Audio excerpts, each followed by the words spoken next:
Hello students, welcome to Gyanjyoti coaching centre. Gyanjyoti coaching সেন্টারের পক্ষ থেকে তোমাদের সকলকে জানাই আরো একবার স্বাগত। তো স্টুডেন্টস, আজকে আমি যে বিষয় নিয়ে পুনরায় তোমাদের সামনে চলে এসেছি তা হলো গুপ্ত যুগকে সুবর্ণ যুগ বলা হয় কেন। তো আলোচনা শুরু করার পূর্বে তোমাদের একটা ছোট ইনফরমেশন দিয়ে রাখি। তোমরা উপরে বোর্ডে দুটো নাম্বার দেখতে পাচ্ছ, এটা আমাদের কোচিং সেন্টারের হেল্পলাইন নাম্বার। তো আমাদের এখানে তোমাদের অনলাইন ক্লাস নেওয়া হয়, তার সাথে তোমাদের নোটসও প্রদান করা হয়। তো তোমরা যারা অনলাইন ক্লাস করতে চাও, নোটস পেতে চাও, তারা উপরের এই দুটো নাম্বারের মধ্যে যে কোনো একটিতে যোগাযোগ করে আমাদের সাথে যুক্ত হতে পারো। চলো আর দেরি না করে আমরা আজকের আলোচনা শুরু করি। তো আলোচনার বিষয় হলো গুপ্ত যুগকে সুবর্ণ যুগ বলা হয় কেন। তো বলা যায় যে গুপ্ত যুগ হলো প্রাচীন ভারতের ইতিহাসের এক উজ্জ্বল অধ্যায়। তো গুপ্ত যুগের অর্থনৈতিক বিকাশ, রাজনৈতিক ঐক্য প্রতিষ্ঠা, নানা কারণে বেশ কিছু ঐতিহাসিক গুপ্ত যুগকে সুবর্ণ যুগ বলে অভিহিত করেছেন। এছাড়াও গুপ্ত যুগে সাহিত্য এবং সংস্কৃতির বিকাশের জন্য কিছু কিছু ঐতিহাসিক এই যুগে ক্লাসিক্যাল যুগ বলেও অভিহিত করে থাকেন। এছাড়াও কোনো কোনো ঐতিহাসিক এই যুগকে আবার ইংল্যান্ডের এলিজাবেথীয় যুগের সঙ্গে অভিহিত করে থাকেন। তো এবারে আমরা আলোচনা করব কোন কোন কারণে এই যুগকে সুবর্ণ যুগ বলা হয়। তো প্রথমে রয়েছে যে রাজনৈতিক ঐক্য প্রতিষ্ঠা।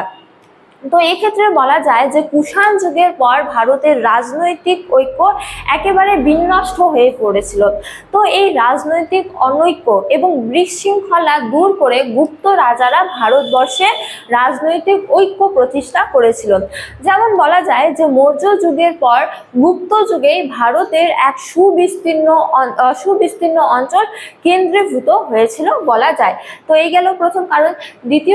দ্বিতীয় কারণে রয়েছে যে উদারপন্থী শাসন ব্যবস্থা। তো এই ক্ষেত্রে বলা যায় যে গুপ্ত রাজারা চাইলে স্বৈরাচারী হতে পারতেন, কিন্তু তারা কখনোই স্বৈরাচারী শাসন ব্যবস্থাকে সমর্থন করতেন না, বরং তারা প্রজা কল্যাণমূলক বা জনকল্যাণমূলক শাসন ব্যবস্থাকে সর্বদা মেনে চলতেন। যেমন এই যুগের শাসন ব্যবস্থার কথা বিচার করে বলা যায় যে এই যুগে কোনো ব্যক্তি যদি আইন অমান্য করত তাহলে তাকে কোনো রকম দৈহিক শাস্তি প্রদান করা হতো না, তার কাছ থেকে জরিমানা আদায় করা হতো। এছাড়া এই যুগে চুরি ডাকাতি হতো না বললেই চলে। তো এ থেকে আমরা বুঝতে পারি যে গুপ্ত যুগের শাসন ব্যবস্থা কতটা উদারপন্থী ছিল। এছাড়া তৃতীয় কারণে রয়েছে যে অর্থনৈতিক বিকাশ। এক্ষেত্রে বলা যায় যে গুপ্ত যুগে কৃষি কাজের পাশাপাশি শিল্প ও ব্যবসা বাণিজ্যেও কিন্তু অভূতপূর্ণ বিকাশ পরিলক্ষিত হয়। যেমন আগের ভিডিওতে আমরা অর্থনৈতিক ইয়েতে আলোচনা করেছি যে গুপ্ত যুগে কৃষি ক্ষেত্রে কিন্তু উন্নতি সাধনের জন্য রাষ্ট্র কর্তৃক উদ্যোগ প্রদান করা হতো।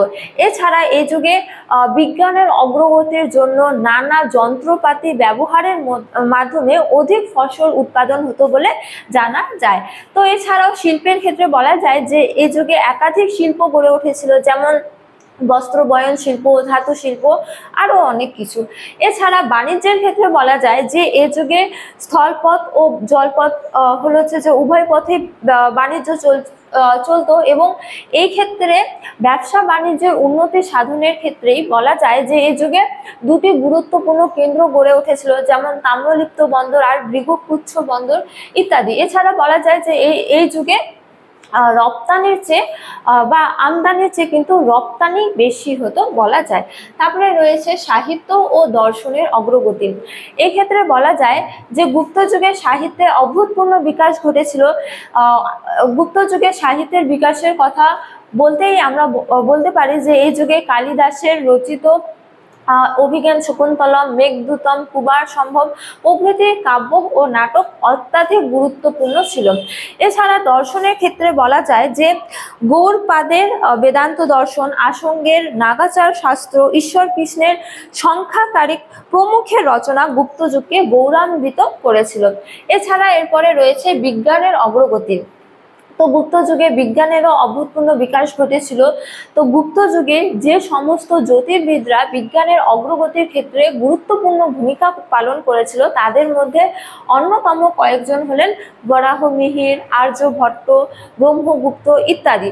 তো তাদের রচিত গ্রন্থগুলির মধ্যে উল্লেখযোগ্য কয়েকটি গ্রন্থ হলো বৃহৎ সংহিতা, তারপরে পঞ্চসিদ্ধান্তিকা ইত্যাদি।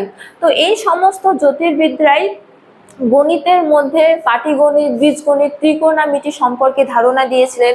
এছাড়া বলা যায় যে এই জ্যোতির্বিদরাই সর্বপ্রথম বলেছিলেন যে সূর্যগ্রহণ ও চন্দ্রগ্রহণ কোনো রাক্ষসের জন্য হয় না, বরং এগুলি গ্রহের অবস্থানের জন্য হয়। তারপরে রয়েছে স্থাপত্য ও ভাস্কর্যের বিকাশ। এই ক্ষেত্রে বলা যায় যে গুপ্ত যুগে স্থাপত্য ও ভাস্কর্যেরও বিকাশ ঘটেছিল। স্থাপত্যের উল্লেখযোগ্য নিদর্শন হলো বৌদ্ধ স্তূপ, তারপরে বিহার এবং কি চৈত্য। তো গুপ্ত যুগের স্থাপত্যের উল্লেখযোগ্য নিদর্শন হলো সাঁচি স্তূপ, তারপরে দেবতগড়ের 10 অবতার মন্দির, তারপরে দিয়েগার বিষ্ণু মন্দির ইত্যাদি। তো ভাস্কর্যের ক্ষেত্রে বলা যায় যে গুপ্ত যুগে স্থাপত্যের পাশাপাশি ভাস্কর্যেরও উন্নতি ঘটেছিল এবং এ যুগে ভাস্কর্যের অন্যতম নিদর্শন হলো পৌরাণিক দেব দেবীর মূর্তি গঠন। এছাড়া সারনাথে গুপ্ত যুগের ভাস্কর্যের উল্লেখযোগ্য বা বলা যায় যে গুরুত্বপূর্ণ নিদর্শন পাওয়া যায়। তারপরে চিত্রকলার বিকাশ। এক্ষেত্রে বলা যায় যে গুপ্ত যুগে স্থাপত্য ও ভাস্কর্যের পাশাপাশি চিত্রকলারও অভূতপূর্ব বিকাশ ঘটেছিল। তো বলা যায় যে গুপ্ত যুগের চিত্রগুলি ছিল প্রাণবন্ত। এছাড়াও বলা যায় যে অজন্তার গুহার অধিকাংশ চিত্রগুলি কিন্তু গুপ্ত যুগে রচিত হয়েছিল এবং এই চিত্রগুলি একদিক দিয়ে যেমন ছিল প্রাণবন্ত, অন্যদিকে তেমনি ছিল স্বাভাবিক। তো এই অজন্তা গুহার চিত্রগুলি মূলত গৌতম বুদ্ধের জীবনী নিয়ে আঁকা। তো পরিশেষে বলা যায় যে বেশ কিছু কারণে গুপ্ত যুগকে সুবর্ণ যুগ বলে অভিহিত করা হলেও বেশ কিছু ঐতিহাসিক এই যুগকে সুবর্ণ যুগ বলে মানতে চাননি। তারা বেশ কতকগুলি যুক্তিতর্ক দিয়েছেন, যেমন তারা বলেছেন যে গুপ্ত যুগে সাহিত্য ও দর্শনের অভূতপূর্ণ বিকাশ ঘটলেও এই সাহিত্য ও দর্শনে নিম্ন শ্রেণীর মানুষের কোনোরকম কোনো ভূমিকা ছিল না। এছাড়া তারা বলেছেন যে এই যুগে বর্ণ ব্যবস্থা ছিল কঠোর। ফলে তারা বিভিন্ন যুক্তিতর্ক দিয়ে বলতে চেয়েছেন যে তারা গুপ্ত যুগকে সুবর্ণ যুগ বলে মানতে চান না, কিন্তু বেশ কিছু ত্রুটি বিচ্যুতি সত্ত্বেও গুপ্ত যুগকে সুবর্ণ যুগ বলা যায়। তো স্টুডেন্টস, এই ছিল আজকে আমার আলোচনার বিষয়। তোমাদের ভিডিওটি ভালো লাগলে অবশ্যই ভিডিওটি লাইক করে শেয়ার করবে বন্ধুদের সঙ্গে এবং আমাকে অবশ্যই কমেন্ট করে জানাবে তোমাদের ভিডিওটি কেমন লেগেছে। তোমাদের সাথে দেখা হবে অন্য এক ভিডিওতে অন্য এক টপিক নিয়ে। ততক্ষণ ভালো থাকো, সুস্থ থাকো। Thank you.